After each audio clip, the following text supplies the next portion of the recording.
saya pertama sini untuk yang sprindik tersangka. Yang pertama Luciano sama Alex, jadi yang kedua untuk yang Swasta ya? swasta.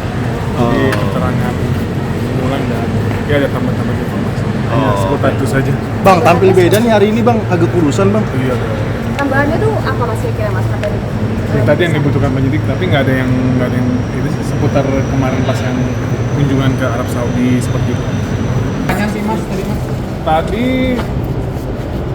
cuma 10 ya total ya, dari biodata sampai selesai. Masuk yang ini nggak yang pemusnahan barang itu? Enggak ada pertanyaan itu sama sekali. Ini benar seputar hanya pas di Arab Saudi dan seputar itu. Mas Dito kan diperiksa sebagai mantan Menpora gitu ya. Nah mungkin barangkali terkait dengan hal tersebut apa yang digali lebih dalam sama penyidik? Enggak, lebih karena waktu itu kan saya ada di lokasi ya di Arab Saudi pas pertemuan dengan MBS dan kan kebetulan mertua juga terkait yang asosiasi, jadi lebih digali lebih ke situ. Oke. Thank you mas. Ya, makasih ya. Mas Dito. Ayo keluar. Ayo jalan ya. Ya, Ivan.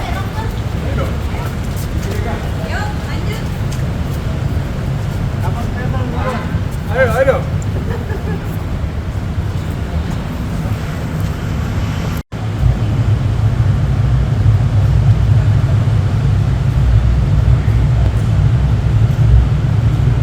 Pemirsa, KPK menyebut terus memantau kondisi kesehatan tersangka korupsi kuota haji Yakut Khalil Qaumas. Setelah sehat, penangguhan masa tahanan Yakut akan dicabut. Maka berikutnya fasenya masuk pada Sejak menjalani perawatan di RS Polri, penyidik KPK melakukan pembantaran atau penangguhan masa tahanan Yakut Khalil Qaumas.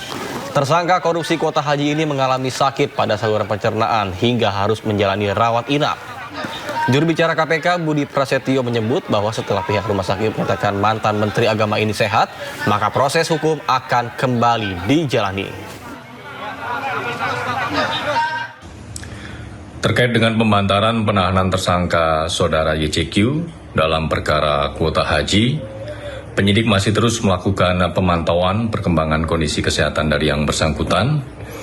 Dan KPK tentu meyakini bahwa dokter dan tim medis di Rumah Sakit Kramat Jati Polri akan bertindak secara profesional dan cepat sehingga saudara JCQ bisa segera pulih dan kembali mengikuti proses hukum. Semua pihak tentunya mengharapkan bahwa rangkaian proses hukum ini dapat berjalan secara efektif sehingga bisa segera memberikan kepastian hukum kepada pihak-pihak terkait.